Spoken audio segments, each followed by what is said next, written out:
दोस्तों, एक लड़की की नई नई शादी हुई थी और शादी होने के बाद जैसे ही वो अपने ससुराल जाती है तो दोस्तों 6 महीने बाद ही उसके पति की मौत हो जाती है एक एक्सीडेंट में। अब दोस्तों मौत होने के बाद वो विधवा लड़की अपने ससुर जी के साथ अपने घर में रहने लगती है। लेकिन दोस्तों तभी एक ऐसा हादसा होता है जिसको सुनकर आप लोग का भी दिल दहल जाएगा।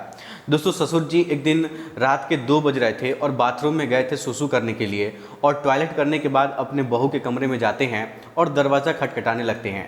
दोस्तों जैसे ही वो विधवा लड़की अपने रूम का दरवाज़ा खोलती है वैसे ही ससुर जी उसको पकड़ लेते हैं और कहते हैं कि बहू मैं बाथरूम में गिर गया था, मेरे कमर में चोट लग गई है, थोड़ा सा इस पर तेल मालिश कर दो। अब दोस्तों वो लड़की बहुत ज़्यादा डर जाती है कि ससुर जी हैं, रात के 2 बज रहे हैं और इस तरीके से मेरे कमरे में आकर कह रहे हैं कि कमर में मालिश कर दो। तो दोस्तों वो थोड़ा सा हिम्मत जुटाती है और अपने ससुर जी के कमरे में जाती है, तेल का डब्बा लेकर आती है और फिर उनके कमर पर मालिश करने लगती है। तभी दोस्तों ससुर जी की नीयत बदलती है और ससुर जी उस अपने विधवा बहू से कहते हैं कि बहू मैं तुम्हारे साथ सोना चाहता हूँ, तुम्हारे साथ एक रात बिताना चाहता हूँ। मुझे पता है कि ये बात तुम्हें बहुत बुरी लगेगी, तुम इस चीज़ को समझ नहीं पाओगी, लेकिन मैं सच में तुम्हारे साथ एक रात बिताना चाहता हूँ। अब दोस्तों उसके बाद जो होता है ना, आप लोग सोच भी नहीं सकते हैं। दोस्तों इस कहानी की जो शुरुआत है ना वो तो बहुत दुख भरी है, लेकिन जब इसके कहानी का अंत आप लोग सुनेंगे तो आपकी आंखें फटी की फटी रह जाएंगी और आपको कभी भी यकीन भी नहीं होगा कि कोई ससुर इस तरीके से भी कर सकता है। दोस्तों वो लड़की चाहती है कि उसके जीवन की कहानी मैं आप लोगों को अपने चैनल के माध्यम से सुनाऊं। तो दोस्तों ध्यान से उस लड़की की कहानी का आप लोग सुनिएगा। मैं सामने स्क्रीन पर उसकी कहानी को पढ़ रहा हूं। दोस्तों वो लड़की लिखते हुए कहती है कि शादी के 5 महीने बाद ही मेरा पति अचानक एक दुर्घटना में गुजर गया था। मेरे पिताजी ने बड़े मुश्किल से मेरी शादी करवाई थी, लेकिन 5 महीने के भीतर ही मैं फिर से अपने मायके के दरवाजे पर आ गई थी।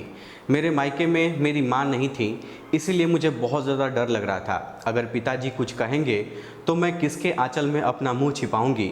वहाँ मेरी सौतेली माँ थी, इसीलिए डर और भी ज़्यादा लग रहा था। फिर अचानक एक दिन मेरे ससुर जी हमारे घर पर आए और उन्होंने मेरे पिताजी से कहा था कि वो मुझे फिर से अपने घर ले जाना चाहते हैं और मेरी सौतेली माँ ने तुरंत ही हाँ कह दिया था। लेकिन मेरे पिताजी ने कहा था कि अब आपका बेटा नहीं रहा है, वो तो मर चुका है, तो आप मेरी बेटी को क्यों ले जाना चाहते हैं। इस पर मेरी सौतेली माँ ने पिताजी से बहस करना शुरू कर दिया और कहा कि इसमें इतना सोचने वाली क्या बात है, वो कह रहे हैं कि वो उसे ले जाना चाहते हैं तो उन्हें ले जाने दो, उनके घर की बहू है और दामाद जी की मौत हो गई है तो क्या हुआ, वो अपने ससुराल तो जा ही सकती है। माँ की इस झगड़े के बाद पिताजी ने बिना कुछ पूछे, बिना कुछ सोचे समझे उन्होंने कहा कि अगर मेरी बेटी वहाँ खुश रहेगी तो एक पिता होने के नाते मुझे बहुत खुशी होगी, आप इसे ले जाइए। फिर मेरे ससुर जी ने मुझसे कहा कि चलो कपड़े वगैरह लेकर रख लो, हम लोग यहाँ से निकलते हैं। मैंने अपनी सौतेली माँ के साथ अत्याचार बहुत सहे थे और ससुर जी के घर जाने का फ़ैसला कर लिया था। वहाँ पहुँचने के बाद मैं अपने कमरे में कपड़े बदल रही थी, तभी मेरे ससुर जी आए और बोले कि बहू एक कप चाय बना लाओ। मैं जल्दी से रसोई में जाकर एक कप चाय बना लाई और चाय पीते हुए उन्होंने मुझसे कहा कि तुम्हें पता है इस घर में मैं बिल्कुल अकेला हूँ, मेरा इकलौता बेटा था और वो मर गया है और तुम्हारी सास भी गुजर गई है, इसीलिए मैं तुम्हें यहाँ पर लेकर आया हूँ ताकि मुझे लगे कि मैं यहाँ पर अकेला नहीं रहता हूँ। मैंने कहा कि पिताजी आप बिल्कुल भी चिंता मत करें, मैं तो आपकी बेटी की तरह हूँ, हमेशा आपके साथ रहूँगी। फिर मेरे ससुर जी बोले कि मुझे पता है कि तुम मेरे साथ हमेशा रहोगी, क्योंकि तुम्हारी सौतेली माँ तुम्हें मायके में कभी भी शांति से नहीं रहने देगी। दोस्तों इस तरीके से कुछ दिन बीत गए और 6 महीने बाद एक रात मैं अपने कमरे में सो रही थी, तभी दरवाजे पर दस्तक हुई। मुझे समझ में आ गया था कि ये मेरे ससुर जी ही होंगे, क्योंकि इस घर में मेरे और पिताजी के अलावा और कोई नहीं रहता था और रात के 2:30 बजे दरवाज़ा कौन खटखटाएगा यही मैं सोच रही थी। मैंने सोचा कि शायद पिताजी को कुछ चाहिए होगा, कुछ काम होगा, इसलिए मैंने दरवाज़ा खोला और दरवाज़ा खोलते ही मेरे ससुर जी ने मुझे पकड़ लिया और बोले कि बहू मैं बाथरूम में गिर गया था, मुझे बहुत ज़्यादा दर्द हो रहा है, अगर तुम थोड़ी सी मालिश कर दो तो मुझे थोड़ा आराम मिल सकता है। फिर मैंने अपने पिताजी को अपने बिस्तर पर लिटा दिया, लेकिन मैं उनके कमरे से तेल लाना भूल गई थी। अब मुझे लगता है कि मेरे पति कम उम्र में ही मुझसे शादी कर बैठे और फिर इसी कम उम्र में इस दुनिया से चले गए। ये सब सोचते हुए मैं कमरे में गई और तेल लेकर आई और मैं अपने ससुर की मालिश कर रही थी और देख रही थी कि वो मुझे अजीब तरीके से घूर रहे थे, जिससे मुझे और भी ज़्यादा डर लग रहा था। तभी मैंने बोला कि ससुर जी क्या हुआ, आपको किस जगह पर चोट लगी है, डॉक्टर को बुलाऊं? इस पर ससुर जी ने कहा कि नहीं बहू, तुम बस मालिश कर दो, मुझे इससे ही आराम मिल जाएगा।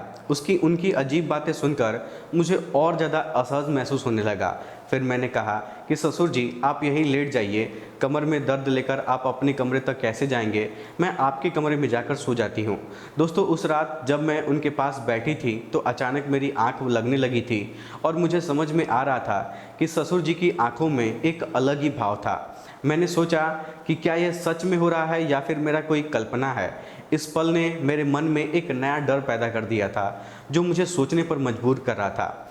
दोस्तों मेरी बात सुनकर मेरे ससुर जी बोले कि बहू, इस हालत में तुम मुझे अकेला छोड़कर चली जाओगी, अगर रात में मुझे बाथरूम जाना होगा, कोई काम पड़ जाएगा तो मैं अकेले कैसे जाऊंगा, इससे बेहतर है कि तुम मेरे पास यहीं बगल में सो जाओ। कुछ समय बाद मेरे ससुर जी उठकर मेरे पास आए और बोले कि बहू मैं तुमसे कुछ कहना चाहता हूँ, अगर तुम मेरी बात मान जाओ तो ही मैं कहूँगा। उनकी बात सुनकर मेरा दिल बेचैन हो गया था और मैं चिंता में हो गई थी। मैं बोली कि ससुर जी आप बताइए आप क्या कहना चाहते हैं।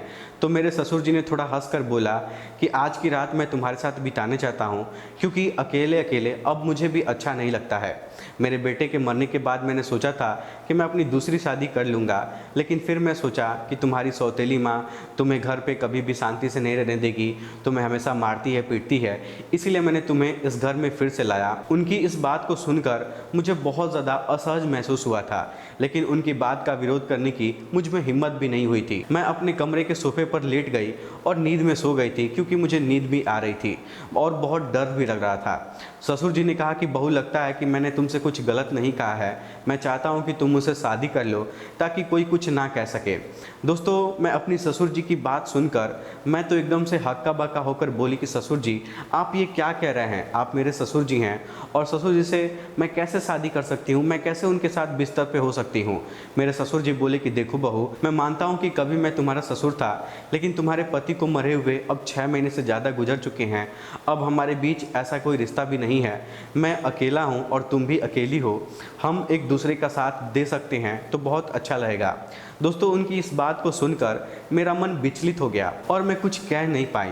एक ओर मैं अपनी सौतेली माँ के अत्याचार से परेशान थी और दूसरी ओर ससुर जी का अजीब व्यवहार मुझे परेशान कर रहा था। रात बीत गई और अगले दिन सुबह मैं अपने ससुर जी की बातों के बारे में सोचती रहती थी, लेकिन ससुर जी का प्रस्ताव मुझे असंभव लग रहा था। एक नई सुबह आई और मेरे मन में उथल पुथल चल रही थी। क्या मैं सच में इस रिश्ते को स्वीकार कर सकती हूँ? क्या ये सही होगा कि मैं अपने ससुर जी से शादी कर लूँ? मैं ये सब नहीं जानती थी कि इस स्थिति में मुझे क्या करना चाहिए, लेकिन फिर मुझे ख्याल आया कि मैं अपने पिताजी से जाकर ये सारी बातें करूँ, लेकिन ये सब बातें मैं अपने खुद के पिताजी से करने में असहज महसूस कर रही थी, क्योंकि मुझे पता था कि पिताजी से बात करने के बाद मेरी ज़िंदगी में एक नई समस्या क्रिएट हो जाएगी। इसीलिए मैं उनके पास नहीं गई और ना ही उनको इस बात के बारे में खबर की। इस तरीके से एक दिन शाम को मेरे ससुर जी को फिर से मुझसे बात करने का मौका मिला और उन्होंने कहा कि बहू मैं तुमसे कुछ गलत नहीं चाहता हूँ, तुमसे कुछ गलत नहीं कहा हूँ, मैं बस चाहता हूँ कि तुम मेरे जीवन की खुशी लाओ, मेरा साथ दो और मैं अकेला नहीं रह सकता हूँ, तुम्हारे साथ ही मेरी ज़िंदगी पूरी होती है। दोबारा ससुर जी की ये बात सुनकर मैं अंदर से कांपने लगी और कुछ बोल नहीं पाई। थोड़ी देर बाद ससुर जी खुद ही बाहर चले गए थे। इस तरह से ससुराल में और कुछ महीने बीतने लगे। मेरे ससुर और मेरे बीच एक अजीब सा संबंध बनता चला गया था। पति के मौत के बाद मैंने सोचा था कि अब मैं इस दुनिया में बिल्कुल अकेले हुई हूँ। उनके शब्दों ने मुझे भीतर तक झकझोर कर रख दिया था। जब भी मैं सोने जाती थी तो उनकी बातें मुझे परेशान करने लगती थी। वो कहते थे कि मेरे साथ रहने से उन्हें अकेलापन का एहसास नहीं होता है और वो चाहते थे कि हम दोनों एक नई ज़िंदगी की शुरुआत करें। उस रात की बातचीत होने के बाद मैं खुद को असमंजस में पाया और मन में कई सवाल उठ रहे थे कि क्या ये सही होगा या नहीं होगा, क्या ये समाज इस नियमों के खिलाफ जाना सही होगा या नहीं होगा। लेकिन कहीं ना कहीं मेरे दिल में ये भी था कि शायद मेरे ससुर सच में अकेलेपन से जूझ रहे हैं। मैंने बहुत सोच विचार के बाद उनसे बात करने का फैसला किया। एक रात जब घर और आस पड़ोस के पड़ोसी सभी लोग सो चुके थे तो मैं अपने ससुर जी के कमरे का दरवाज़ा खटखटाने चली गई। उन्होंने दरवाज़ा खोला और मुझे देखकर थोड़ा सा हैरान हुए। मैं अंदर गई और बोली कि ससुर जी मैं आपसे कुछ ज़रूरी बात करना चाहती हूँ। उन्होंने मुझे बैठने का इशारा किया और गंभीरता से बोला कि क्या हुआ बहू, इतनी रात को तुम यहाँ पर क्या बात करने आई हो। मैंने थोड़ी हिम्मत जुटाई और बोली कि ससुर जी, मैं आपके प्रस्ताव के बारे में सोच रही थी और मैं समझती हूँ कि आप अकेलेपन से जूझ रहे हैं और एक साथी की आपको ज़रूरत है, लेकिन इस रिश्ते के लिए एक शर्त है, हमारे बीच हमेशा सम्मान और प्यार का रिश्ता होगा। आप मुझे बेटी की तरह सम्मान देंगे और मैं आपको पिता की तरह आदर दूंगी। उन्होंने मेरी बात को ध्यान से सुना और थोड़ी देर बाद कहा कि मैं तुम्हारी शर्त मानता हूँ और तुम्हारे सम्मान को हमेशा बनाए रखूँगा।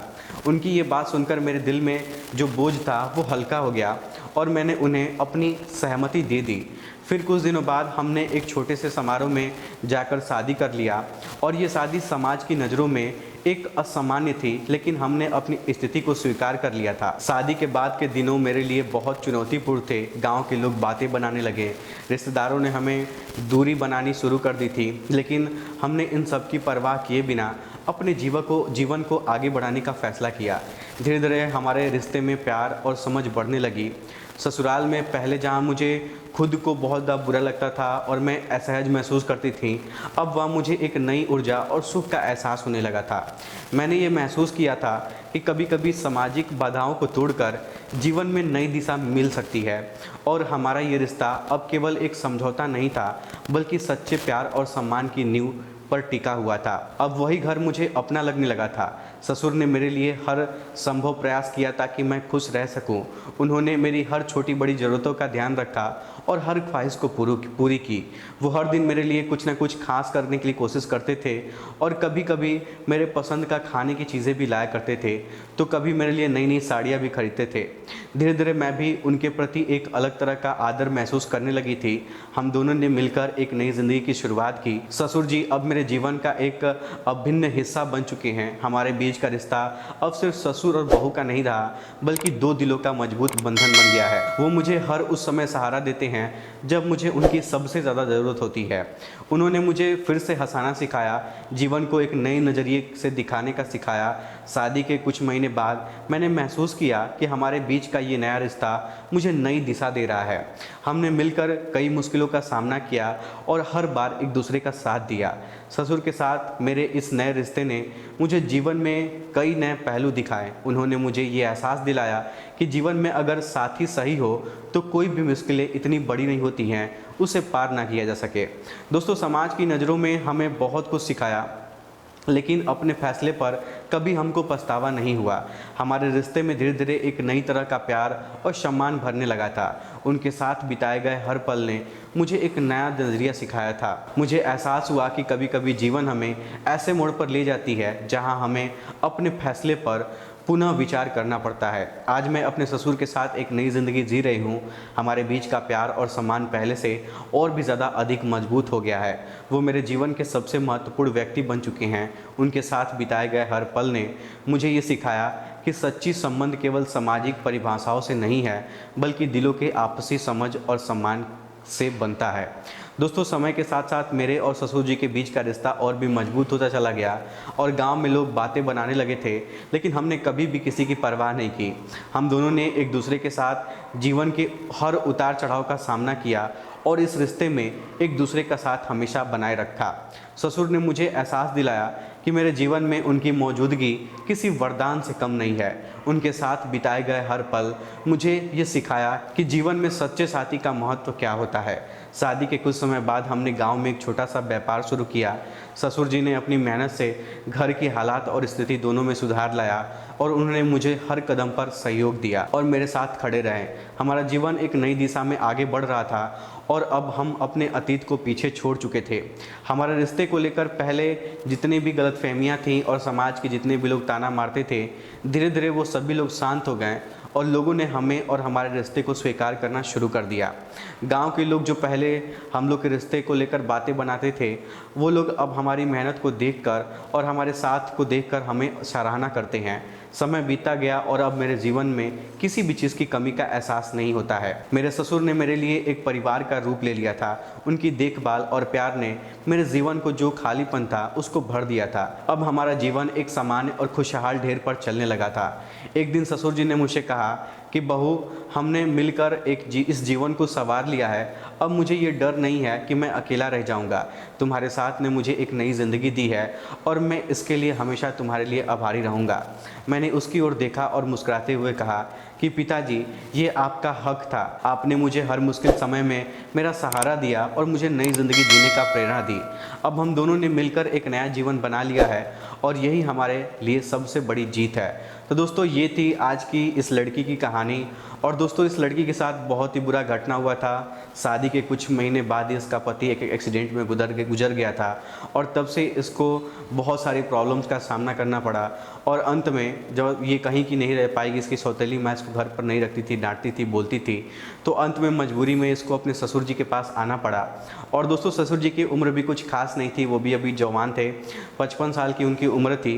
तो वो भी अगर शादी कर लिए हैं तो कोई गलत बात नहीं है, अगर घर की इज्जत घर ही में रह जाए और वो इज्जत इस परिवार के पीढ़ी को आगे बढ़ाए, तो इससे अच्छी बात हो नहीं सकती है। और आप लोग इस कहानी को सुनने के बाद क्या कहना चाहेंगे, अपनी राय हमें कमेंट बॉक्स में ज़रूर बताइएगा। फिलहाल आज के इस वीडियो में इतना ही। वीडियो पसंद आए तो वीडियो को लाइक, चैनल सब्सक्राइब ज़रूर करिएगा। आप सभी लोग का बहुत बहुत धन्यवाद।